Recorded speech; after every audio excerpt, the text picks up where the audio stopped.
প্রিয় দর্শক, আমন্ত্রণ জানাচ্ছি TVN24 এর নিয়মিত আয়োজন টিভি নলেজ দেখার জন্য। সাথে আছি ডক্টর সজল আশফাক। দর্শক, আপনারা জানেন যে আমাদের অনুষ্ঠানটি নিউ ইয়র্ক থেকে সরাসরি সম্প্রচারিত হচ্ছে।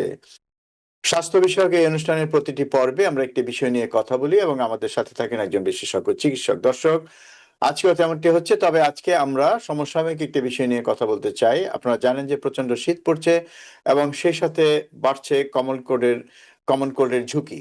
তো আজকে এই কমন কোল্ড নিয়ে আমরা কথা বলবো। অনেকেরই ঠান্ডা লেগে যাচ্ছে, সর্দি হচ্ছে। এই বিষয়গুলো নিয়ে একটু কথা বলতে চাই। এক্ষেত্রে আসলে করণীয় কি ক্ষেত্রে এটি অনেক বেশি প্রকট আকার ধারণ করে এবং কিভাবে এটি ছড়ায় এবং এর চিকিৎসাই বাকি ইত্যাদি বিষয় নিয়ে আজকে আমরা কথা বলবো আজকের অতিথির সঙ্গে। দর্শক, আজকের অতিথি যিনি আছেন আপনারা সবাই তাকে চেনেন, আমাদের প্রিয় অতিথি আজকের চিকিৎসক ডক্টর কানিজ নীলিফার বানু হিমি। আসুন পরিচিত হয়ে আবারও আমাদের আজকের অতিথির সঙ্গে। ডক্টর হিমি, আপনাকে স্বাগত জানাচ্ছি আমাদের আজকের এই আয়োজনে। অনেক অনেক ধন্যবাদ ডক্টর সজল আশফাক ভাইয়া। আপনার সাথে তো আমি প্রচুর অনুষ্ঠান করেছি, আজও আবার হাজির হয়েছি TVN24 দর্শক শ্রোতাদের সামনে। সবাইকে সালাম এবং নতুন বছরের হ্যাপি নিউ ইয়ার। আর অনেক আমাকে আমন্ত্রণ জানানোর জন্য অনেক ধন্যবাদ। জি, অনেক ধন্যবাদ, আপনি আমাদের সাথে যোগ দিয়েছেন সেজন্য আপনাকেও।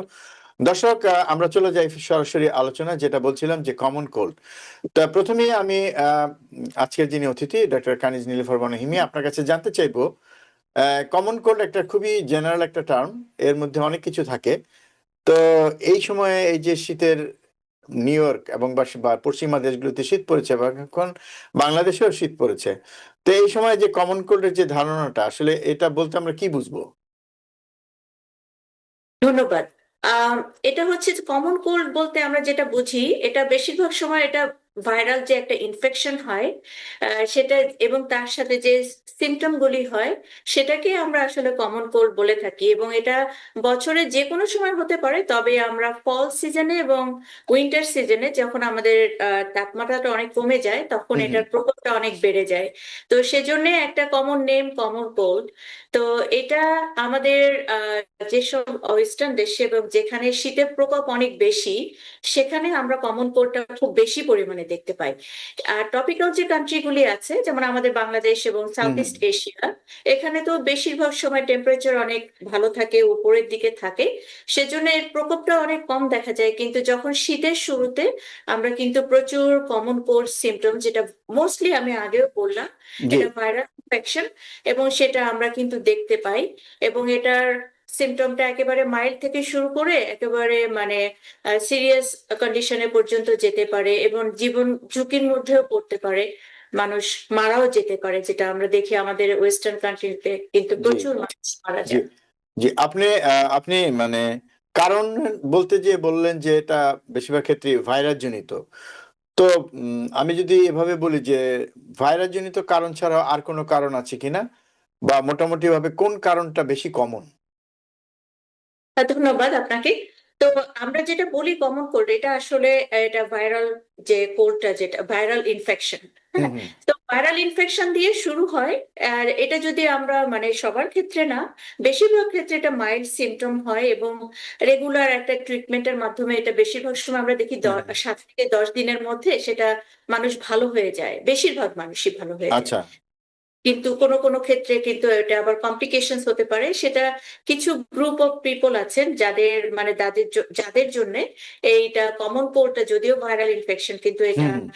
টার্ন নিতে পারে, মানে এটার উপরে আবার ব্যাকটেরিয়াল ইনফেকশন হয়ে সুপার হুম, হুম। ইম্পোজ ব্যাকটেরিয়াল ইনফেকশন আমরা বলি, জি। সেটা থেকে নিউমোনিয়া হতে পারে। বা অন্যান্য হার্ট লাং যাদের প্রবলেম আছে তাদের ক্ষেত্রে এটা সিরিয়াস টার্ন নিতে পারে। তো সেজন্য কমন কোল্ডটা আমরা মানে যদি কারো মানে ওরকম সুস্থ যারা ইয়াং, যাদের অন্য হুম, হুম। কোনো ইয়ে নাই, শারীরিক কোনো সমস্যা নাই, তাদের জন্য এটা বেশিরভাগ ক্ষেত্রে খুবই মাইল্ড এটা হয়। কিন্তু বাচ্চাদের ক্ষেত্রে বা যারা বয়স্ক হুম, এবং হুম। যাদের ইমিউনোসাপ্রেসড যে কোনো কারণে, সেটা কোনো ওষুধ খাওয়ার জন্য হতে পারে। অনেক মানুষ কিন্তু ইমিউনোসাপ্রেসিভ মেডিকেশন খেয়ে থাকেন। যাদের ট্রান্সপ্লান্ট আছে, বিভিন্ন ধরনের শরীরে ট্রান্সপ্লান্ট, অর্গান ট্রান্সপ্লান্ট করা আছে, তারাও কিন্তু অনেক হেভি ইমিউনোসাপ্রেসিভ মেডিকেশন খান। তারা এই যে আমি এবং প্রেগনেন্ট মাদার, হুম, হুম, হুম। তারাও কিন্তু হাই রিস্ক যারা এই গ্রুপের মধ্যে পড়ে। এবং তাদের ক্ষেত্রে হয়তো দেখা যায় ভাইরাল সিমটম শুরু হলো, একটু কমন কোল্ড থেকে এটা সিরিয়াস দিকে টার্ন নিতে পারে। জি, অনেক ধন্যবাদ। কিন্তু একটা কথা হচ্ছে যে ধরুন অনেক সময় আমরা দেখি না যে আ আমার ঠান্ডায় অ্যালার্জি আছে। আমি ঠান্ডায় গেলেই আমার হাঁচি সর্দি শুরু হয়। আবার দেখা গেল যে কিছুক্ষণ ঘরে থাকলো আবার ঠিক হয়ে গেল। আবার কারো আপনি যেটা বলছিলেন যে সামারের সময় হয় অনেকের। তো বা ফলের সময় হয়। যা হয়তো ধুলোবালিতে তার অ্যালার্জি বা ফুলের পরাগরেণুতে অ্যালার্জি। তো সেক্ষেত্রে তো সেগুলি অ্যালার্জেন দিয়ে হচ্ছে। তো সেগুলো তো আর কমন কোল্ড না। মানে সে কারণে যে যদি অন্য কারণে যেগুলি হয়ে থাকে, তো এ সময় অনেকে ঠান্ডা সহ্য করতে পারেন না। তারা হয়তো ঘরে ফিরে আসলেন। কিছুক্ষণ পরেই হয়তো ঠিক হয়ে গেল বা একদিন পরেই ঠিক হয়ে গেল। তো সেগুলো কি কমন কোল্ড বলব না সেগুলো অন্য কিছু? না, সেগুলি কমন কোল্ড না আসলে। সেটা মেক্সিমাম আমরা বলতে পারি যে অ্যালার্জিক রিঅ্যাকশন। যেমন হুম, আপনি হুম। বললেন ফলে যখন আমাদের পাতাগুলি পড়তে থাকে, এখানে কিন্তু প্রচুর ডাস্ট তখন থাকে, পোলেন যেটা আমরা বলি। জি। তো ওই পোলেনটা কিন্তু অনেকের অনেক বেশি অ্যালার্জিক রিঅ্যাকশন হয়। ডাস্ট গুলি যে শুকনা পাতাগুলি পড়ছে হুম, এবং হুম। তাদের যে পাউডার গুলি পড়ছে এবং গাছের যে ড্রাই হয়ে যায় ওই সময়টা। তো ওই যে গাছের যে পোলেন যেগুলি পড়ছে ওই ডাস্ট গুলি আমরা ওটাকে অনেক মানুষ আছেন ওটাতে অ্যালার্জি। আবার কিছু হয় যেমন ইয়েতে স্প্রিং এর শুরুতে ওই সময় কিন্তু আবার আমরা একটা দেখি পোলেনের পরিমাণটা অনেক বেশি বেড়ে যায় ওই সময় কিছু ফুল বের হয়। তারপরে কিছু মানে অর্গানিজমস আছে যেটা ফাঙ্গাস, ছোট ছোট ফাঙ্গাস, এগুলি কিন্তু গাছের থেকে পাতার থেকে যখন আস্তে আস্তে বের হয় ওটা পোলেনের মধ্যেই আর কি পড়ে। তো ওইটা আবার অনেক ইনহেল করলে তখন একটা অ্যালার্জিক রিয়াকশন হয়। তো আমি ওটা বলবো যে ওটা অ্যালার্জিক রিয়াকশন। এটা অনেকের কিন্তু কোল্ড অ্যালার্জিও আছে, হ্যাঁ। হুম, হুম, সবকিছু হুম। কিন্তু ভাইরাসের জন্য না। কোল্ড অ্যালার্জি আমরা যেটা বলছি, পোলেন অ্যালার্জি যেটা আমরা বলছি, এটা অ্যালার্জি।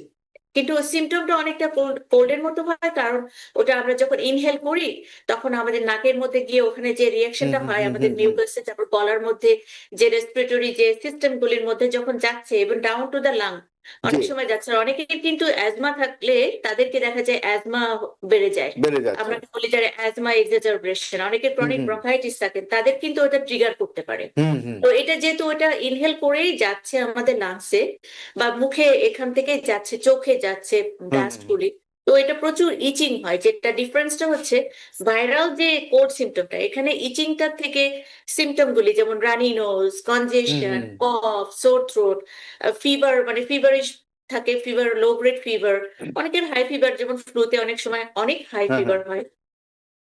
কিন্তু এখান থেকে যে স্নিজিংটা করছে, তারপর কফ হচ্ছে, ফ্লেম বের হচ্ছে কিছুটা, হুম, হুম। সেটা মানে অ্যালার্জির সাথে কিছুটা ওভারল্যাপ করে, কিন্তু অ্যালার্জি সেটাই। আর কোর সিমটমটা দুইটা কিন্তু আলাদা, আলাদা। ম্যানেজমেন্ট আলাদা, হ্যাঁ। সেটাই। মানে যাদের অ্যালার্জিক রাইনাইটিস আছে বা যেকোনো কিছুতেই অ্যালার্জি আছে এবং সে কারণে যদি তাদের নাকটা বন্ধ হয়ে যায়, হঠাৎ করে সর্দি হয় বা অন্য কিছু হয়, অ্যালার্জিতে আরো অনেক রিঅ্যাকশন আছে। আমার যেমন ত্বকে চুলকায়, ফুলে যায়। তো সেগুলোর সাথে আসলে কমন কোল্ড এর সম্পর্ক নেই। কমন কোল্ডটা যেটা আপনি বললেন শুরুতেই যে এটা ভাইরাস জনিত, একটা ভাইরাস থাকে। তো আপনি এক ফাঁকে বলছিলেন যে ফ্লু এর কথা। তো এই যে ফ্লুটাও তো এক ধরনের ভাইরাস।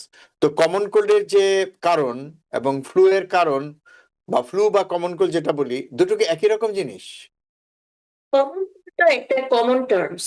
এটার জি। আন্ডারে যে ভাইরাল গুলি আছে, ভাইরাস আমি যে নামগুলি বললাম, এটা হুম, যেমন হুম, ফ্লু, ইনফ্লুয়েঞ্জা। হুম, হুম, ফ্লু তো এটা আমরা কমন নামে ডাকি। ইনফ্লুয়েঞ্জা, এটার মধ্যে ইনফ্লুয়েঞ্জা এ, ইনফ্লুয়েঞ্জা বি দুইটা আছে। প্যারা ইনফ্লুয়েঞ্জা, অ্যাডেনোভাইরাস, রাইনোভাইরাস। হুম, রাইনোভাইরাস হচ্ছে কমন কল, মানে আমাদের এই যে most of the common cold যেটা হয় রাইনোভাইরাসের জন্যই হয় হুম, হুম, মেইনলি। তারপর হচ্ছে আমাদের অ্যাডেনোভাইরাস বললাম, করোনা ভাইরাস এটার জন্য হতে পারে। হ্যাঁ, তো আম, এই ভাইরাসগুলির জন্য কিন্তু মেইন এইটা হচ্ছে, আরেকটা হচ্ছে রেসপিরেটরি সিনসাইশিয়াল ভাইরাস। হুম, হুম, হুম, এটাও এটাও খুব কমন হয়, এটা বাচ্চাদের জন্য এবং যারা বয়স্ক মানুষ তাদের জন্য অনেক সময় সিরিয়াস টার্ন নেয়।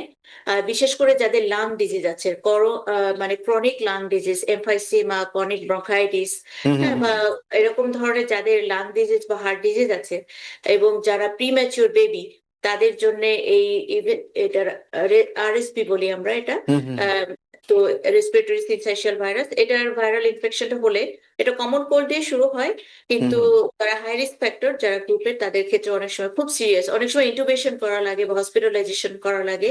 হুম, হুম, তো এই মেইন যে ভাইরাসগুলি, এই ভাইরাস ইনফেকশনটা যখন আমাদের হয় তখন যে সিমটমটা আমাদের হয় এটাকেই আমরা বলি কমন কোল্ড। এক্সাক্টলি সেটাই। মানে অনেকের মধ্যে অনেক রকম কনফিউশন আছে। অনেকে হয়তো ভাবেন যে আমার এটা কমন কোল্ড না, আমার এটা ফ্লু হয়েছে। আসলে বিষয়টা হচ্ছে যে কমন কোল্ড যে সিমটম গুলো সেটাই কমন কোল্ডের সিমটম। আপনি যেটা বললেন যে ভাইরাস জনিত কারণ, তো একটা ভাইরাস না অনেকগুলো ভাইরাস আছে। যেকোনো একটা ভাইরাসে যদি কেউ সংক্রমিত হয় তখন তার যে উপসর্গগুলো দেখা যাবে সেটাই কমন কোল্ড। মানে এটা একটা জেনারেল টার্ম বা সাধারণ একটা কি বলা যায় একটা আমার প্রকাশ মানে করা একটা ভঙ্গি। হ্যাঁ, হ্যাঁ, হ্যাঁ, ওকে সাধারণ মানে একটা টার্ম যেটা দিয়ে আমরা প্রকাশ করছি বিষয়টাকে। তো যাই হোক, আপনি যে শুরুতে যেটা বলছিলেন যে এটা ভাইরাস জনিত, তাহলে তো একটা প্রশ্ন থাকে যে আমরা জানি যে ভাইরাস জনিত এই ধরনের সমস্যাগুলো ছোঁয়াচে মানে যেটা আমরা বুঝি যে হাঁচি-কাশির মাধ্যমে ছড়ায়, ড্রপলেট থেকে ছড়ায়। তো সেক্ষেত্রে তো আ একজন থেকে আরেকজনের সংক্রমিত হওয়ার একটা সুযোগ আছে। আ সেই সংক্রমণ ছড়ানোর কারণেই কি যখন একটা পরিবারের মধ্যে কারো হয় তাদের সবার হয়ে যায়? বা আশেপাশে হয়ে যায় বা ট্রেনে বাসে যেতে কারো অন্যদের কাছ থেকে আমরা পেতে পারি। বিষয়টা কি এরকম? মানে এটা কিভাবে ছড়ায়? এটা কি অ্যা ধরেন কারো হাঁচিতে কোনো একটা জায়গা দূষিত হলো, contaminated হলো। আমি সেই জায়গায় যদি স্পর্শ করি, যেটা আমরা কোভিডের সময় শুনতাম। তো ছড়ানোর প্রক্রিয়াটা কিরকম? বাট আপনি যে কথাটা বললেন যেটা দিয়ে শেষ করলেন আমি ওটা দিয়েই শুরু করছি। কোভিড এর কথা। আমরা তো কোভিড একটা প্যান্ডেমিক এর মধ্যে দিয়ে আমরা বেরিয়ে এসেছি। প্রায় ৪-৫ বছর আমরা ছিলাম করোনার প্যান্ডেমিক এর মধ্যে। তো কোভিড ভাইরাসটা যেভাবে ছড়াচ্ছে আ এই যে রেসপিরেটরি যে ভাইরাসগুলি আমরা বলছি, রেসপিরেটরি ভাইরাসগুলি। তো এই ভাইরাসগুলি কিন্তু মোস্ট অফ দেম মানে একই রুট ফলো করে একইভাবে ছড়ায়। এটা যদি আমি একটা এক্সাম্পল দিচ্ছি, একজনের যদি এই ইনফেকশনটা হয় সে যদি যখন হাঁচি-কাশি দিচ্ছে তখন ওখান থেকে যে ছোট, ছোট ড্রপলেট গুলি পড়ছে, হুম, হুম। ওইটা যদি তার পাশে যারা থাকবে তারা তো ওইটা ইনহেল করে। মানে ওটা শ্বাসের সাথে শ্বাসের সাথে চলে যায়। হ্যাঁ। চলে যাচ্ছে। তারা কিন্তু কন্টামিনেটেড হয়ে গেলেন। তারপরে উনি যেখানে ধরেন ডেস্কে কাজ করছেন, উনি যে ডেস্কের উপরে যে ড্রপলেট গুলি পড়লো, ওটা যদি আরেকজন এসে টাচ করে, হাত দিয়ে টাচ করে, আমরা তো হাত সবসময় মুখে দিচ্ছি, কাছে নেই। নাকে দিচ্ছি। হুম, হ্যাঁ, হুম। তো ওখান থেকে কিন্তু চলে যেতে পারে। আবার যার কমন কোল্ড হয়েছে, সে হাঁচি-টাচি দিলে তো তার শরীরে তার ক্লোথস এ মানে ড্রেসের উপরে থাকছে। ওটা যদি কেউ ক্লোজ কনট্যাক্ট এ আসে, তাহলে কিন্তু তার সেখান থেকে হয়ে যেতে পারে। বা আমরা যদি অনেক সময় অনেক সময় ফোন ইউজ করি। ফোনটা আমরা যদি শেয়ার করি, ফোনটা যার অসুস্থ হয়েছেন, তারটা যদি আমি শেয়ার করি তাহলে কিন্তু আমার হতে পারে। হ্যান্ডশেক করলে যদি আমি ওয়াশ না করি, হ্যান্ড ওয়াশ হুম, না হুম। করে যদি আমি হ্যান্ডশেক করি, সেখান থেকেও হতে পারে। তো এইজন্যে পরিবারে দেখা যায় যারা আমরা একসাথে থাকি পরিবারে, একজনের হলে যদি আমরা ওটা মেইনটেইন না করি তাহলে কিন্তু দেখা যায় পরিবারের একজন করে মোটামুটি সবাইকে টাচ করে যাচ্ছে। একইভাবে আমরা যখন অফিসে কাজ করি, আমাদের অফিসের এনভায়রনমেন্ট আমরা অনেকের সাথে কাজ করি। স্টাফ থাকেন। আমরা যদি কারো কমন কোল্ড থাকে, যদি সে প্রিকশন টা মেইনটেইন না করে, তার থেকে কিন্তু তার যে সহকর্মী, তাদের মধ্যে হয়ে যেতে পারে। তারপর আমরা ডোর নব গুলি যে আমরা টাচ করি, দরজা খুলছি, দরজা বন্ধ করছি। যদি কেউ হাঁচি-কাশি দিয়ে ওটা যদি টাচ করে এবং সেটা যদি আরেকজন মানুষ এসে টাচ করে, ওখান থেকে কিন্তু হয়ে যেতে পারে। তো এই ক্ষেত্রে ওই যে যেটা আমরা সবসময় করে আসতাম হ্যান্ড স্যানিটাইজেশন, তো হুম, হুম। কভার আপ করা। আর যার ঠান্ডা লেগেছে মানে আমরা বলি ঠান্ডা লেগেছে, কমন কোল্ড লেগেছে। হুম, হুম। তিনি যদি একটু মাস্ক ব্যবহার করেন, আমরা বলছি না যে রেসপিরেটরি মাস্ক ইউজ করতে হবে। রেগুলার যে সার্জিক্যাল মাস্ক গুলি আছে, হুম, হুম। উনি যদি সেটা ব্যবহার করেন, তাহলে কিন্তু এইটা খুব সহজেই কিন্তু অন্যান্য যারা তার আশেপাশে আছেন, তাদেরকে কিন্তু আমরা মানে প্রটেক্ট করতে পারি। খুব সহজে। সেটাই। এটা খুব কঠিন কোনো ব্যাপার না। আবার একই কথা আসছে হ্যান্ড ওয়াশিং। আর হুম, হুম। যারা মানে কাজ করছেন তাদের সামনে যেখানে ওই ফ্লোর, টেবিল, তারপরে তার যে জিনিসগুলো ব্যবহার করছে সেগুলো যদি ক্লিন করেন, ওয়াশ করেন, তাহলে কিন্তু এটা থেকে খুব সহজে কিন্তু আমরা মানে এটা প্রতিরোধ করতে পারি। জি, অনেক ধন্যবাদ। অনেক ধন্যবাদ ডাক্তার ইনি। আসলেই মানে মানে কি ভাবে ছড়ায় সেটা বলতে যেয়ে আপনি অবশ্য আ কিভাবে প্রতিরোধ করা যায় সেগুলো অনেকটা বলে ফেলেছেন। এটাই হয় কথার পিঠে কথা চলে আসে। এবং আমার মনে হয় যে দর্শকরা তো আসলে কোভিড এর সময়টা দেখেছেন। আমাদের দর্শক যারা আছেন, যারা আজকে দেখছেন আমরা মনে করি। তো আসলে কি মানে আমার যেটা মনে হয় আমি একটা জিনিস শেয়ার করতে চাই এমনি আপনার সাথে যে কোভিড এর সময় আমরা যেই জিনিসটা শিখেছি যে কিভাবে নিজেকে অ্যাম রক্ষা করতে হয় ভাইরাল ইনফেকশন থেকে। আমরা তখন কিন্তু অনেক বেশি সচেতন ছিলাম।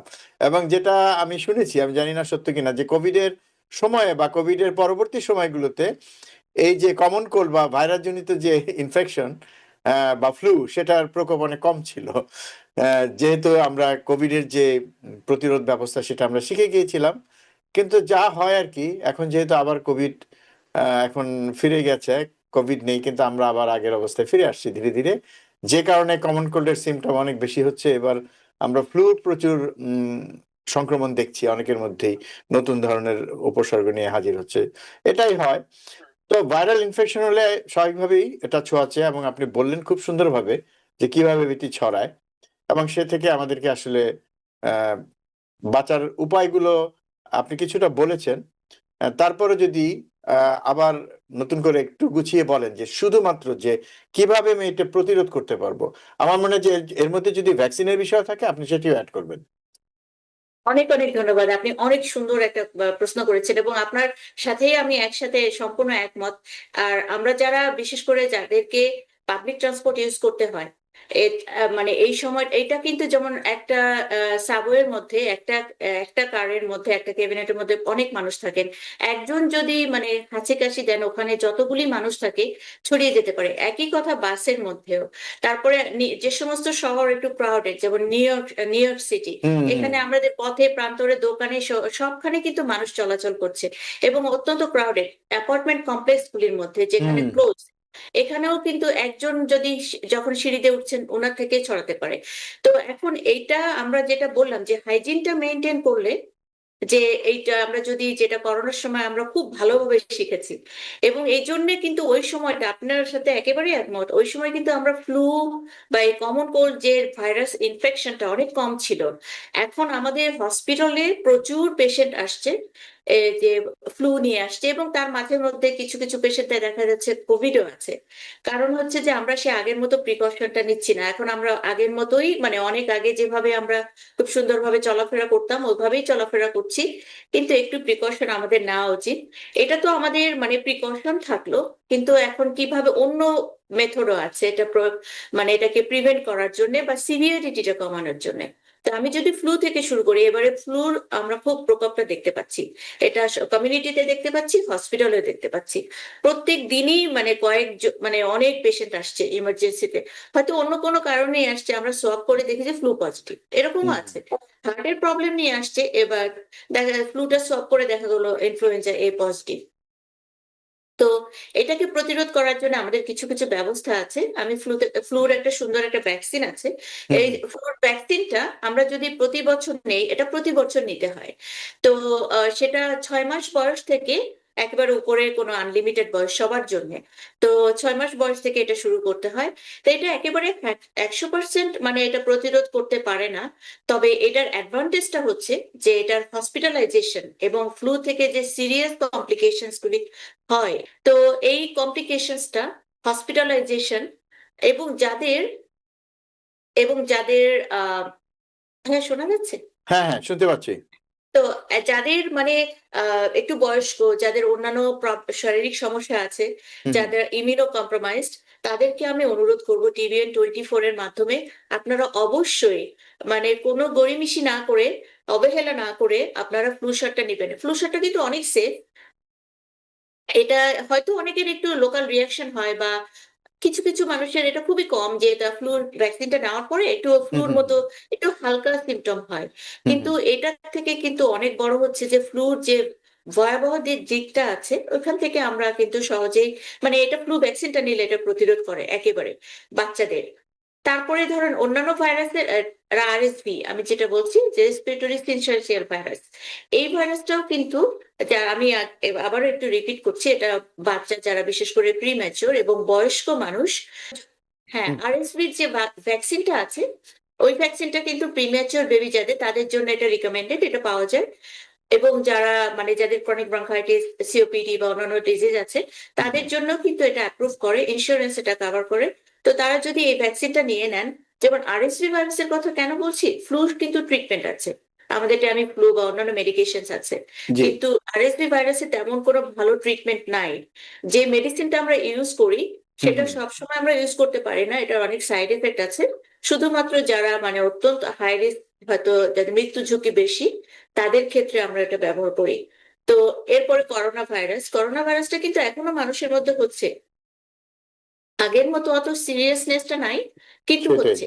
তো ভ্যাকসিনটা যদি এখনো সব জায়গায় এখন অ্যাভেলেবল, যদি ভ্যাকসিনটা নিয়ে নেওয়া হয় তাহলে কিন্তু খুব ভালো। আমি বলবো যে সবাইকে অনুরোধ করব যে আপনারা করোনা ভাইরাসটা নিবেন, করোনা ভাইরাসের যে ভ্যাকসিনটা আছে ওটা হুম। ওটা নিবেন। এখন তো আর ওই ধরনের সেই সুপারস্টিশন নাই, যে সেটাই। ভয়ের ব্যাপারটা অনেকটা কেটে গেছে, আমাদের হুম। কনফিডেন্স লেভেলটা এখন অনেক বেড়ে গেছে। তারপরে বলবো যারা বয়স্ক, যাদের রিস্ক ফ্যাক্টর রয়েছে, শারীরিকভাবে যারা একটু অন্যরকম, মানে তাদেরকে বলবো, অনুরোধ করবো যে আপনারা ভ্যাকসিনটা নিয়ে নেবেন, এবং এটা এভেলেবল সব জায়গায়। আর ফ্লু শটটা অবশ্যই নেবেন।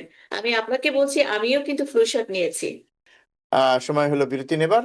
বিরতির পর আবার ফিরে আসবো অনুষ্ঠানে। আশা করি আমাদের সাথে থাকবেন। দর্শক, বিরতির পর আবার ফিরে এলাম অনুষ্ঠানে। আপনারা দেখছেন টিবিএন ওয়েলনেস। আজকে আমরা কথা বলছি কমন কোল্ড নিয়ে।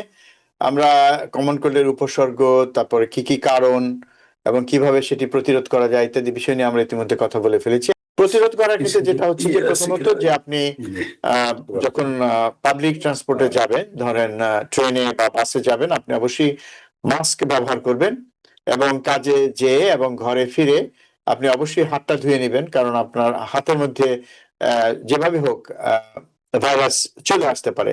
এমনকি আপনি যখন এলিভেটরে চড়বেন তখনও আপনার আসলে মাস্ক থাকা উচিত, আপনার মাস্ক ব্যবহার করা উচিত। এটা একটা প্রতিরোধের বিষয়। তার পরবর্তীতে আপনি যখন নিজে কখনো যদি আপনার হাঁচি কাশি আসে, তখন সেটা অবশ্যই আপনি কাশিটা ঢেকে দিবেন, অথবা মানে আপনি এরকম আপনার আর্মের নিচে, হাতের নিচে আপনি কাশিটা দিবেন, হাসির যাতে এই হাঁচি কাশি অন্যদেরকে সংক্রমিত করতে না পারে। এটা এটা করতে হবে। এটা হচ্ছে সবচেয়ে বড় বিষয়। এবং বাসায় যদি মানে কারো এটা হয়, কেউ যদি আক্রান্ত হয়, তো বা যিনি আক্রান্ত হয়েছেন তিনি অবশ্যই মাস্ক ব্যবহার করবেন এবং আপনারা যারা আছেন তার থেকে মোটামুটি একটা দূরত্ব রাখবেন, তাহলেই হবে। এরপরে যেটা আসে যে ওষুধপত্র আসলে উপসর্গ অনুযায়ী ওষুধপত্র আপনার প্রাইমারি কেয়ার ফিজিশিয়ানের সাথে আপনি যোগাযোগ করতে পারেন। যোগাযোগ করলে উনি আপনাকে কিছু ওষুধ দেবেন, যে ক্ষেত্রে কিছু ওষুধ আছে ঠান্ডা সর্দি কমানোর ওষুধ, অ্যান্টিহিস্টামিন জাতীয় ওষুধ, এই ধরনের ওষুধ আপনাদেরকে দেবে এবং সেই ওষুধের কারণে আপনার হয়তো কিছুটা উপসর্গ কম হবে। যদি কারো জ্বর থাকে বা জ্বরের ধরনের কোনো উপসর্গ থাকে, সেটাও করা যেতে পারে।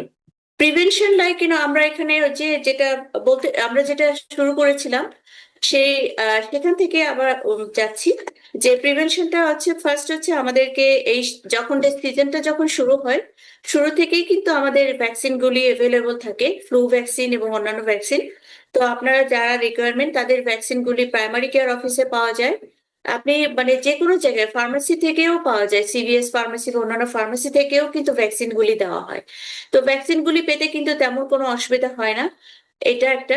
আরেকটা হচ্ছে যে যদি আপনার পরিবারের কারো অসুস্থ হন, তবে তাকে একটু সেভাবে প্রিকশন আমরা যেটা মেনটেন করি ওটা যদি করেন, এবং তার সাথে যে ট্রিটমেন্ট গুলি আছে, বেসিক্যালি এখানে ট্রিটমেন্টটা কিন্তু ওরকম মানে সিরিয়াস কোনো ট্রিটমেন্ট না। যদি কোনো অসুস্থ হন একটু এসে বিশেষ করে সিমটোম্যাটিক ট্রিটমেন্ট, এখানে কি হয় যে নেজাল কনজেশনটা হচ্ছে, একটু সোর থ্রোট হচ্ছে, তো নেজাল কনজেশনের জন্য আমরা যেমন ওভার দ্য কাউন্টার যে নেজাল স্প্রে গুলি পাওয়া যায়, হুম হুম। ওইটা ব্যবহার করতে পারেন। যার থ্রোট থ্রোটটা অনেক বেশি হয়, উনি যে থ্রোট থ্রোটের জন্য কিছু স্প্রে কিনতে পাওয়া যায়, ওইটা গলায় স্প্রে করলে ব্যথাটা কমে যায়। আরেকটা হচ্ছে যে লজেন্সেস, যেটা লাইডোকেইন লজেন্সেস গুলি পাওয়া যায়, ওটা খেতে পারেন। একটু গায়ের ব্যথা করতে পারে, মাসেল পেইন হয় বা মাসেল এক হয়, সেখানে আপনি আহ ওখানে একটু টাইলেনল বা মোট্রিন টাইপের যে ওষুধগুলি ওভার দ্য কাউন্টার পাওয়া যায়। তারপরে কিছু অ্যালার্জি, বিশেষ করে যদি খুব মানে ইচি মানে ইয়ে হয় যে খুব ইয়ে করে, যদি ভেতরে মুখের ভেতরে মানে থ্রোটে এবং নাকে অনেক ইচিং হলে, ওটা আপনি ওই একটু অ্যালার্জিক যে সিরাপ গুলি বা ট্যাবলেট গুলি পাওয়া যায়, ওটা খেলে কিন্তু আস্তে আস্তে ভালো হয়ে যায়। তবে এখানে আমি একটা জিনিস বলতে চাই, এখানে কিন্তু অ্যান্টিবায়োটিকের কোনো রোল নাই। অনেকে দেখবেন যে আমাদের কাছে আসে যে সর্দি কাশি নিয়ে, এবং প্রথমেই বলে যে দেখেন আমার সর্দি কাশিতে আমার অ্যান্টিবায়োটিক দরকার, কিন্তু অ্যান্টিবায়োটিকের আসলে কোনো রোল নাই এখানে। তো আম, সেটা অ্যান্টিবায়োটিকের দরকারও হয় না, বরং অ্যান্টিবায়োটিকটা খেলে কিন্তু অ্যান্টিবায়োটিক যে সাইড এফেক্ট গুলি আছে, তার কিন্তু ওই সাইড এফেক্টটা হতে পারে, যেমন ডায়রিয়া হতে পারে, স্টোমাক আপসেট হতে পারে, তারপরে রেজিস্ট্যান্স ডেভেলপ করে যায় অনেক অনেক সময়। সেটাই। তারপর যদি একটু ওয়ার্ম যে ইয়ে খায় অনেকে, যে ওয়ার্ম যে টি মানে হুম, হুম। কফিটা খাইতে আমাদের নিষেধ করা হয়, কারণ কফিটা অনেক সময় ডিহাইড্রেশন করে দেয়। তো এই সময়টা হাইড্রেশনটা খুব উপকারী।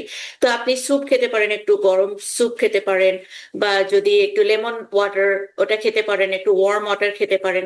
তারপরে ঘরে যখন আপনি রাতের বেলা ঘুমানোর সময় একটু হিউমিডিফায়ারটা রাখলে খুবই সুদিং একটা ইফেক্ট হয়। আরেকটা হচ্ছে যে রাতের বেলা নোজটা ক্লোজ হয়ে যায়, বিশেষ করে হুম, হুম। বাচ্চাদের কান্নাকাটি করে ঘুমাতে পারে না, তখন কিন্তু ওই যে নর্মাল স্যালাইন স্প্রেটা, নেজাল ড্রপ পাওয়া যায়, ওটা দিলে খুব সহজে বাচ্চারা ঘুমাতে পারে। তো এইভাবেই আর কি, মানে ঠান্ডাটা যত আর যখন এই অসুস্থ সময়টাতে হুম, যদি হুম। আপনি বাসায় থাকেন কিছুদিন, জি। তারপরে আপনি একটু ভালো ফিল করলে কাজে ফিরে গেলেন। হ্যাঁ। তো আর এটাই হচ্ছে মেইন ট্রিটমেন্ট। কিন্তু যদি আর একটু এখানে আমি অ্যাড করতে চাই, বিশেষ করে বাচ্চাদের, ওদেরকে ব্রঙ্কিওলাইটিস হয়ে যেতে পারে হুম, অনেক হুম। সময়। তো তখন কি হয়, বাচ্চাদের যদি টেম্পারেচার বেশি হয়ে যায়, 104-এর উপরে যায়, তাহলে কিন্তু আপনি বাসায় বসে থাকবেন না। আপনার বাচ্চাকে অবশ্যই দেখাবেন। বা বাচ্চা যদি হুইজিং নিতে থাকে, অথবা বাচ্চা যদি খুব লেথার্জিক হয়ে আছে, জি। খাচ্ছে না, হ্যাঁ, তখন কিন্তু ডাক্তারের কাছে নিতে হবে। একইভাবে যারা বড় হুম, হুম। অ্যাডাল্টদের ক্ষেত্রে বলছি, কমন সিমটম নর্মালি এটা 7 দিন থেকে 10 দিনের মধ্যে ভালো হয়ে যায়। যদি দেখা যাচ্ছে না, ভালো হচ্ছে না, তখন এটা আরো প্রলং হয়ে যাচ্ছে, ফিভার আসছে 101-এর উপরে যাচ্ছে, হ্যাঁ, তারপরে ধরেন কাশি হচ্ছে, অ্যাজমা হচ্ছে, তখন কারণ অনেক সময় নিমোনিয়া হয়ে যায়, হ্যাঁ, বা ব্রঙ্কাইটিস হয়ে যায়, তখন এক্ষেত্রে কিন্তু আপনি অবশ্যই ডাক্তারের কাছে পরামর্শ নেবেন এবং ডাক্তারের কাছে দেখা করবেন। তো যদি কোনো মানে নর্মাল কোল্ড সিমটম থেকে যদি সেটা অন্যদিকে টার্ন নেয়, সিরিয়াসনেস দেখা যায়, তাহলে অবশ্যই আপনি ডাক্তারের কাছে যাবেন এবং তার পরামর্শ নেবেন, এবং সেখান থেকে যে প্রয়োজনীয় ওষুধপত্র যেভাবে আপনাকে নির্দেশ দিবে সেগুলি আপনি পালন করবেন। তাহলে এর মাধ্যমে কিন্তু যে কমপ্লিকেশনস গুলিকে আমরা আমরা প্রিভেন্ট করতে পারি এবং মর্টালিটিটাকে আমরা কমাতে পারি। তো জি। প্রিভেনশন, আবার বলবো, prevention is better than the cure. হুম, তো হুম। আমরা আগে থেকেই সতর্ক থাকবো, এবং ভ্যাকসিন, নিজেকে প্রোটেক্ট করব, হ্যান্ড ওয়াশিং, যে রেগুলার জি। যে হাইজিনটা মেনটেন করব, যখন হুম, বাসে বা পাবলিক ট্রান্সপোর্ট ইউজ করব তখন আমরা নিজেদেরকে কভার করব। মাস্কটা ব্যবহার করতে পারেন, হাতে হাতে হ্যান্ড স্যানিটাইজারটা কাছে রাখলে এটা খুবই উপকারে আসে। জি। কারণ আমাদের তো কাজ করতে হয়, সবার হুম, সাথে হুম, মিশতে হুম। হয়, কিন্তু নিজেকেও সেই একই সাথে প্রোটেক্ট করতে হবে। সেটাই। আসলে মানে অনেক ধন্যবাদ। আপনি যেটা বলছিলেন যে আসলেই মানে সবকিছু মিলিয়েই চিকিৎসাটা, তাই না? তো এক্ষেত্রে এই বিষয়গুলো যদি আমরা মেনে চলি, তাহলেই আমরা আসলে সুস্থ থাকতে পারবো। এবং আমার মনে হয় যে আমাদের আশেপাশে কেউ যদি সংক্রমিত হয় সেক্ষেত্রে হয়তো আমরা আমাদেরকে রক্ষা করতে পারবো। তো আ আমরা একটা জিনিস দেখি প্রায়শই যে অনেক সময় অনেককে দেখি যে জিঙ্ক ট্যাবলেট খেতে বা ভাইটামিন সি খেতে, বা অনেক সময় দেখি যে আদা চা খাচ্ছেন। তো এ ধরনের অনেক চিকিৎসা কিন্তু প্রচলিত আছে যে, এবং আ আমার বলা হয় যে আসলে এত উপদেশ আছে কমন কোল্ড নিয়ে, সেটা বলাই বাহুল্য। তার সবগুলোই যে অকার্যকর তা বলব না। অনেক জিনিস হয়তো কাজেও আসে। তো একটু যদি সেই সম্পর্কে ধারণা দেন। আমরা দেখি না যে এলাচ, দারচিনি, গরম মসলা হয়তো কোনটাই বাদ যায় না এই চিকিৎসায়। তো সে সম্পর্কে যদি একটু ধারণা দেন। অনেক অনেক ধন্যবাদ। এটা কিন্তু আমাদের মানে একটা প্রচলিত, এটা মিথ বলা যায় না ঠিক। কিন্তু এটা একটা মানে কমন একটা সিম্পটম, যেটা একটা পরিবারের মধ্যে একটা যে মানে পারিবারিক একটা, যে বলে না ঐতিহ্যের মতো কিছুটা সেরকম আরকি। তো হ্যাঁ, যেটা কমন কোল্ড হলে, যে আমরা যে যদি ভিটামিন সি টা খাই এবং জিঙ্ক রিচ, যেটা ট্যাবলেটও পাওয়া যায় জিঙ্কের, হুম, হুম, হ্যাঁ, হুম। এটার সাথে রিসার্চ করে দেখা গেছে যে এটার সাথে ভাইরাসের কোনো সম্পর্ক নাই। জিঙ্ক বা ভাইটামিন সি ভাইরাসটাকে নিউট্রালাইজ করতে পারে না, বা ইনফেকশনটা থেকে প্রতিরোধ করতে পারে না। কিন্তু আমরা দেখা গেছে যে আহ, যখন কমন কোল্ড হয়, তখন যে আমরা ওই যে জিঙ্ক ট্যাবলেটটা খেলে বা ভাইটামিন সি রিচ, যেমন যে বিভিন্ন ফ্রুটস থেকে হতে পারে, লেমন থেকে হতে পারে, হ্যাঁ, তো ওটা ওয়ার্ম ওয়াটারের সাথে একটু মিশিয়ে যদি যারা খায়, দেখা গেছে তাদের কোল্ডটা একটু তাড়াতাড়ি কিওর হয়। আর এটা হাইড্রেশনের জন্য একটা একদিক থেকে ভালো, যারা লেমন জুস খাচ্ছেন বা অরেঞ্জ জুস খাচ্ছেন, তাদের জন্য এটা হাইড্রেশনটা হয়। এবং ধরেন এটার মধ্যে একটু ভাইটামিন সি থাকে, তো এটা হয়তো ন্যাচারাল প্রসেসে একটু হিলিংটা করেন, কিন্তু ওইটার কোনো স্টাডি নাই, কিন্তু দেখা হুম, হুম। যাচ্ছে যারা খান তাদের সিমটম গুলো একটু দ্রুত একটু কমে, কমে হ্যাঁ। যায়। তবে ভাইরাসের সাথে কোনো স্টাডিতে আমাদের কিন্তু নাই যে এক্স্যাক্টলি ভাইরাসকে এটা নিউট্রালাইজ করতে পারে বা ওষুধের মতো কাজ করে। তবে হ্যাঁ, এটা সিমটোমেটিক রিলিফ করে, এটা সত্যি। এক্স্যাক্টলি সেটাই তো দরকার আসলে কি, মানে এক্ষেত্রে তো আসলে মানে মেনলি তো ভাইরাস জনিত রোগ, এটা তো আসলে নিজে থেকেই সেরে যায় একটা সময়ের পরে, তাই না? তো সেক্ষেত্রে উপসর্গ কিছুটা উপশম হয়। সেটাই আমি এই অনুষ্ঠানের ফাঁকে দেখতে দেখতে আমি সিডিসির ওয়েবসাইটে দেখছিলাম, সেখানে কিন্তু আপনার মতোই বলেছে যে প্রচুর পানি খেতে হবে এবং নাকের জন্য নেজাল স্প্রে, এবং সেখানে একটা জিনিস দেখলাম যে থ্রোট লজেন্সেস যেগুলো আছে সেগুলো ব্যবহার করা যেতে পারে। কারণ সেটা আসলে কি ওই জায়গাটাকে একটু অবশ করে খাসির অনুভূতিটা কমায়, এবং মানে মধুর কথাও আছে, খেলে খেতে পারেন। এবং সেটা একইভাবে আদা চা বা আপনার যেটা বলছিলেন যে কফি খেলে বা চা খেলে একটু ডিহাইড্রেটেড হতে পারে, তাই না? যেহেতু ওগুলো আসলে অনেকটা প্রস্রাবের ডায়াবেটিক্স এর মতো কাজ ডায়াবেটিক্স করে প্রস্রাবের পরিমাণ কফি। কফিটা তো বাড়িয়ে দেয় সেক্ষেত্রে। তারপর যদি প্রচুর পানি গ্রহণ করেন আমার মনে হয় যে সেটা মিনিমাইজ হয়ে যায় আসলে। হ্যাঁ, হয়ে যায়। তো যাই হোক, একটা কথা আমি একটু জানতে চাই আপনার কাছ থেকে যে আমাদের এখানে মানে এখানটা আমি যদি বলি এই যে পশ্চিমা দেশগুলিতে আমরা তো এই শীতের সময় বদ্ধ ঘরের মধ্যে থাকি, হিটার চলে, সেখানে তো আসলে ড্রাই হয়ে যাচ্ছে পরিবেশটা, তাই না? তো এক্ষেত্রে কি হিউমিডিফায়ারের কোনো গুরুত্ব আছে কিনা? হ্যাঁ, হ্যাঁ, অবশ্যই। এটা আমি মানে বলছিলাম যে রাতে বা দিনে যখনই মানে যাদের কোল্ড থাকে তাদের কি হয় যে ভাইরাসটা কি করছে, ইনফ্লামেশন করছে, ইনফ্লামেশন করে ওখানে যে ফ্লুইডটা আমরা জানি যে ওখানে ফ্লুইড কালেকশন হচ্ছে, এক্সুডেট যেটা বলে না, হুম হুম যে হুম রিয়াকশনে যেটা হয় শরীরে, কিন্তু ওইটার জন্যে ধরেন ওই যে কনজেশনটা হচ্ছে, তারপর ওইটার জন্য কি হয় যে মানে খুবই অস্বস্তি লাগে, মানে আমাদের নাকটা বন্ধ থাকছে, ঠিক মতো হুম আমরা হুম ব্রিথ হুম করতে পারছি না, গলাটা ব্যথা করছে, গলার ভেতরে আমাদের রেসপিরেটরি সিস্টেমটাই কিন্তু ওটা ভাইরাস দিয়ে আক্রান্ত হলে একটু ইনফ্লামেশনটা তো হচ্ছে। তো হুম সেই হুম ক্ষেত্রে হিউমিডিফায়ারটা খুবই সুদিং, স্পেশালি যখন কেউ রেস্ট নিতে চান, বিশেষ করে রাতের বেলা যখন ঘুমাতে চান, এই ড্রাই হিটটা আরো ড্রাই করে দেয়। এবং ড্রাই করার জন্য পুরো রেসপিরেটরি ট্র্যাকটা যখন ড্রাই হয়ে যায় তখন ব্রিদিংটা, এটা যে কোনো মানুষের জন্য খুবই কষ্টকর হয়। আর বাচ্চাদের জন্য বেশি, যে কোনো বয়সের মানুষের জন্য হতে পারে।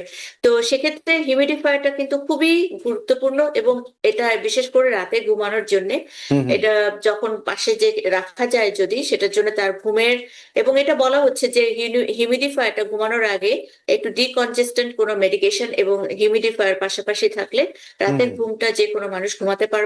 এবং সিমটম গুলিও অনেকটা মানে সিক্রেশন গুলি এটা ড্রেন করার জন্য খুব উপকারী ভালো। হয়, মানে এটা সফট করে দেয় এবং খুব ইজিলি, কারণ ওটা স্টিকি থাকে তো ড্রেন, যে সিক্রেশনটা গুলি হয় হুম এটা হুম কিন্তু খুবই স্টিকি হয়, সহজে ড্রেন হতে চায় না। হিউমিডিফায়ারটা নিলে ওটা ব্রেক ডাউন করে একটু স্টিকিনেসটা কমে যায়, সহজে ড্রেন হয়, এবং আমাদের রেসপিরেটরি ট্র্যাক্টটা, নোজ, থ্রোট সবগুলি খুব সুন্দরভাবে ওপেন হয়, এবং খুব আরাম, সুদিং একটা খুব খুব আরাম হয়, এবং আরাম করেই তারা দিনের বেলাতেও, এবং প্লাস রাতে ঘুমানোর সময় তো অবশ্যই খুব ভালো, বিশেষ করে বাচ্চাদের ক্ষেত্রে। হুম এটা হুম মিস্টটা আমরা ওদেরকে বাচ্চাদেরকে দিতে পারি, যে হিউমিডিফায়ারের যে মিস্টটা, জি ওটা জি যদি আমরা বাচ্চাদেরকে দেই, ওরা রাতের বেলা বিশেষ করে খুব সুন্দর করে ঘুমাতে পারে। অথবা দিনের বেলা দেখবেন বাচ্চারা অনেক ইরিটেটেড হয়ে যায়, কারণ ওরা ঠিক হুম মতো ব্রিথ করতে পারে না, ব্রিথ মাউথ করতে ব্রিদিং পারছে না। করতে পারে। তো এই ক্ষেত্রে খুবই উপকারী এটা, আপনার সাথে আমি 100 ভাগ মানে একমত। হিউমিডিফায়ারটা ব্যবহার করা, হুম বিশেষ হুম করে আমরা তো হিটার ইউজ করছি সেটাই। সবখানে, ঘরে বাইরে, হুম এটা হুম ব্যবহার করা খুবই ভালো, জি, খুবই অনেক উপকারী। অনেক ধন্যবাদ। অনেক ধন্যবাদ। তার মানে হচ্ছে যে চিকিৎসাটা মূলত উপসর্গ ভিত্তিক। মানে যার যেরকম সমস্যা সেই অনুযায়ী উনি ওষুধ নিবেন। নাক বন্ধ থাকলে নেজাল ইরিগেশন করতে পারেন, নাকে ড্রপ দিতে পারেন, নাকে স্প্রে দিতে পারেন, বা অনেক একদম। সময় কিছু ওষুধপত্র খেতে পারেন। এবং যেটা আপনি শুরুতে বলছিলেন যাদের অ্যাজমা আছে তাদের হয়তো উপসর্গটা বেশি হবে। অ্যাম এই ক্ষেত্রে মানে কমন কোল্ড থাকলে, অন্যান্য কিছু থাকলে। তো যাদের অন্য রোগ আছে, যাদের শরীরে রোগ প্রতিরোধ ক্ষমতা কম, তারা একটু ঝুঁকিতে থাকবে। এটা সব রোগের ক্ষেত্রেই, এখানেও তাই। আমরা যেটা শুনলাম আপনার আলোচনা থেকে। তো আমরা শেষ ভাগে শুনতে চাই যে এই যে প্রতি বছরই তো জিনিসটা হচ্ছে, তাই না? আমরা প্রতি বছরই শিখছি। তারপরেও তো আমরা মনে হয় যে আসলে আ ভুলভাল কিছু হয়েই যায় আমাদের। আবার সেই সংক্রমণে আমরা পড়ে যাই। কিন্তু তারপরেও খুঁটিনাটি বিষয় তো অনেক সময় আমরা হয়তো ঠিক করতে যেয়েও করি না। আ মানতে যেয়েও মানি না। আমরা একটু অনেক সময় যেটা হয় যে আমার কিছু হবে না। এরকম একটা প্রবণতা অনেকের মধ্যে আছে। তারপরেও কিন্তু হয়ে যায়, এবং অসুস্থ হলে তো ৭ দিন। তো ৬-৭ দিন চলে যায়। তো সেটাই। এক্ষেত্রে আসলে ফাইনালি যদি আপনি একটা উপসংহার টানেন যে আসলে কি করণীয়? প্রতি বছরই তো এটা হবে এবং এটা এমন না যে এবছর হয়েছে আগামী বছর হবে না। এই কমন কোল্ডের সিম্পটম যেকোনো আপনি যেটা বললেন যে শীতে বেশি হয় কিন্তু বছরের অন্য সময়ও তো হচ্ছে ভাইরাল ইনফেকশনটা, তাই না? তো সেক্ষেত্রে খুব সাধারণভাবে যদি বলেন যে আসলেই একটা উপসংহার টানেন যে কি করা উচিত, কি করা উচিত না? অনেক অনেক ধন্যবাদ।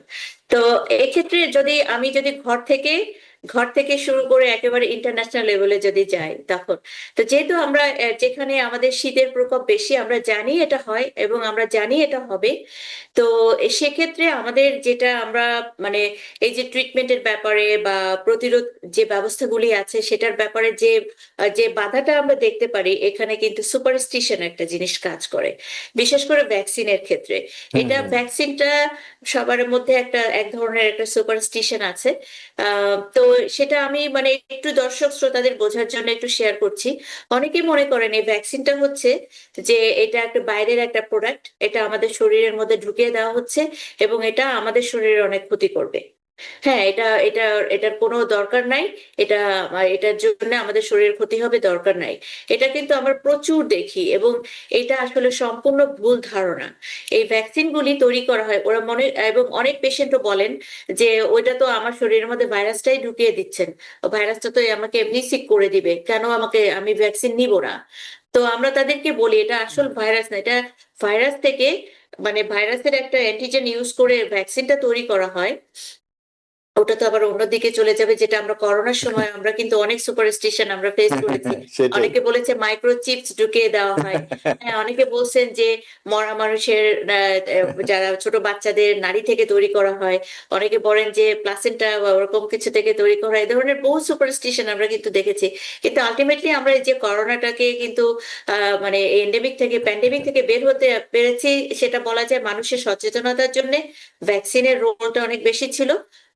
মেডিকেশনটাও এসেছে ট্রিটমেন্ট ব্যবস্থার আরো মানে ভালো অন্যান্য লেভেলের জন্য, অন্যান্য আরো ওপর লেভেলে কাজ করার জন্য, বিভিন্ন লেভেলে কাজ করার জন্য আমাদের মোটামুটি এটা আমাদের কন্ট্রোলে চলে এসেছে। কিন্তু ফ্লুটা কিন্তু সবসময় হচ্ছে এবং এটা ইয়ারলি হচ্ছে এবং সেটা হয় এবং এইটার জন্যেই কিন্তু আমাদেরকে প্রতিরোধ করতে হবে। করোনাতে যতটা মানুষ না মারা গেছেন, হুম, হুম। ফ্লুতে কিন্তু প্রতি বছর এরকম বাচ্চা এবং বয়স্ক মানুষরা মারা যাচ্ছেন কিন্তু। তো সেক্ষেত্রে ভ্যাকসিনের এই যে সুপারস্টিশনটা এটা মনে রাখবেন না, মনে কর এটা অনেক মানুষ নিচ্ছেন এবং মানুষরা আমরা এখনো বেঁচে আছি, তো এটার জন্য আমাদের প্রয়োজনেই এই ভ্যাকসিনটা নিতে হবে, প্রাইমারি কেয়ার থেকে নেবেন। আর সেখানে আবার যেখানে ঘরের যার একটা অসুস্থতা হচ্ছে সেই অসুস্থতার জন্য যাতে স্প্রেড না করে অন্য ফ্যামিলি মেম্বার যারা এফেক্টেড না হন, তো এই যে সাধারণ ব্যাপারগুলি আমরা মেনে চলবো।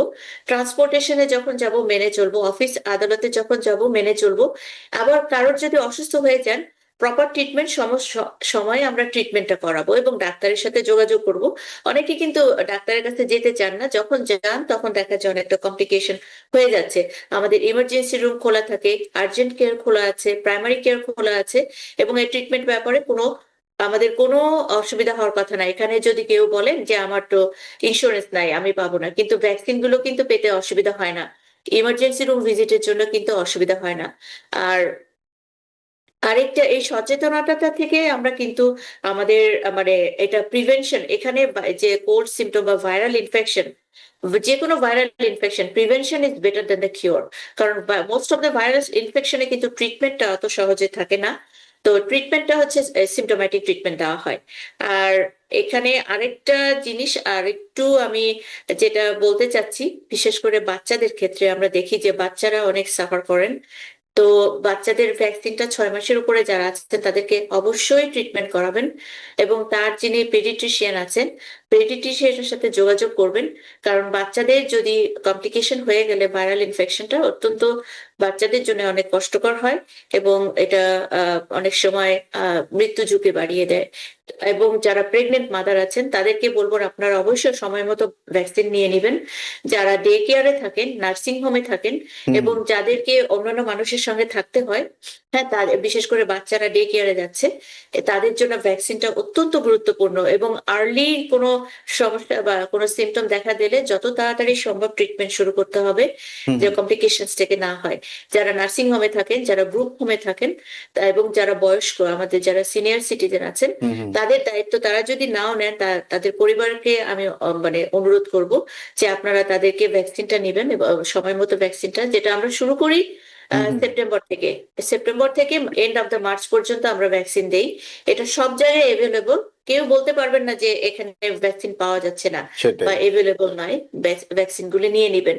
হুম, আর কিছু কিছু ভাইরাস আছে, ওগুলো তো ভ্যাকসিন নাই, কিন্তু যখনই কোনো সিমটম হবে, যে সিমটোমেটিক যে ট্রিটমেন্ট গুলি আছে, হুম, আপনারা হুম, অবশ্যই সিমটোমেটিক ট্রিটমেন্ট গুলি সময় মতো নিয়ে নেবেন।